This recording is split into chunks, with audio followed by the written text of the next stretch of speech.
12वीं सीबीएसई का परिणाम घोषित हो चुका है। पूरे देश भर में बच्चे जश्न मना रहे हैं, जश्न का माहौल है।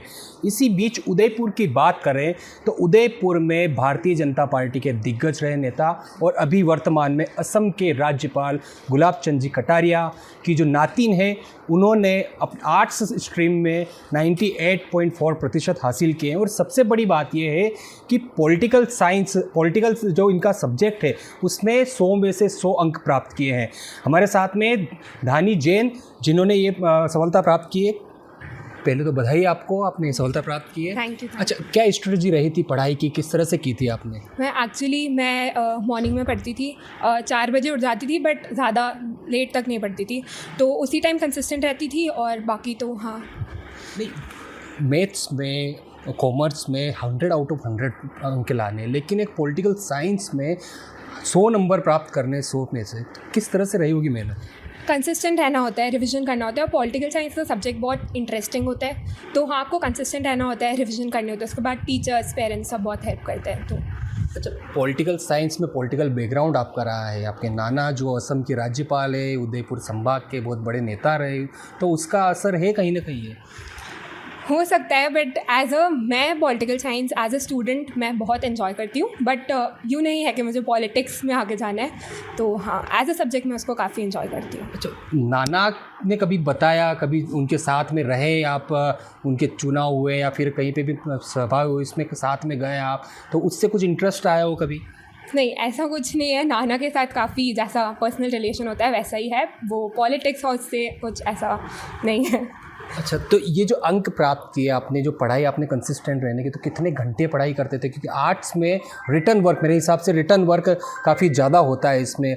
मैथ्स में जिस तरह से कोई भी सवाल को हल करते हैं तो उसमें समय कम लगता है, लेकिन आर्ट्स में रिटर्न बहुत ज़्यादा वर्क रहता है। पूरा मेरे सारे सब्जेक्ट्स एक्चुअली थ्योरी सब्जेक्ट्स थे, तो वही होता है कि आपको कंटिन्यूस उसको आपने एक बार पढ़ा, उसका आपको 4-5 बार उसको रिविजन करना होता है, क्योंकि वो थ्योरी सब्जेक्ट है। तो आपको उसको उसके अकॉर्डिंग टाइम देना होता है एंड उस हिसाब से प्रिपरेशन करनी होती है।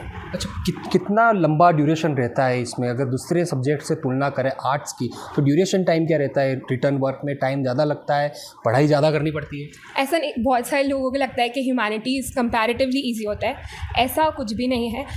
एक आप प्रैक्टिकल सब्जेक्ट सोचिए, मैथ्स होता है, ठीक है, उसमें आप कंटिन्यूस आप प्रैक्टिस करते हैं, ठीक है, वो इंटरेस्टिंग आता है। बट जब आप एक थ्योरी सब्जेक्ट है, मेरे पास सारे थ्योरी सब्जेक्ट्स थे, तो उन सबको बार बार प्रैक्टिस करना, वो एक मतलब लोगों को लगता है कि बहुत इजी होता है, बट वो इजी नहीं होता है। तो उसमें भी उतना ही प्रैक्टिस चाहिए होता है, उतनी कंसिस्टेंसी चाहिए होती है। अच्छा, आजकल का यूथ मैथ्स साइंस को ज़्यादा पसंद करता है, कॉमर्स को ज़्यादा, क्योंकि सीए बनते हैं, इंजीनियरिंग करते हैं, लेकिन आप आर्ट्स में क्यों? ह्यूमैनिटीज़ का सब्जेक्ट बहुत अच्छा है। वो लोगों को ऑब्वियसली लगता है कि नहीं, जिनके जो वीक होते हैं वो लोग लेते हैं ह्यूमैनिटीज़, ऐसा बिल्कुल नहीं है। इवन जो आईएएस लोग हैं, ऑफिसर्स बनते हैं, वो सब मतलब मोस्टली ह्यूमैनिटीज़ बैकग्राउंड के होते हैं।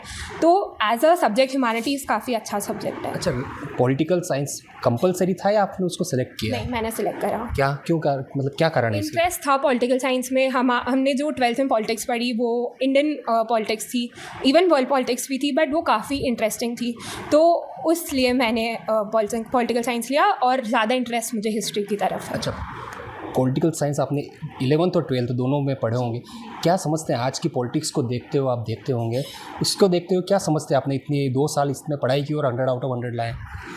मेरे अकॉर्डिंग पॉलिटिक्स मतलब आपको एक जने के पीछे नहीं जाना चाहिए, to be really frank, but आपको खुद as a political science student मतलब आप लोगों को खुद समझना चाहिए उसके बारे में, आपको और जानना चाहिए। आपको यूँ नहीं कि किसी ने बोल दिया हाँ ये जना अच्छा है, आप इनको वोट दीजिए। आपको अपने अकॉर्डिंग आपको जो सही लग रहा है आपको उसके हिसाब से सब कुछ करना चाहिए।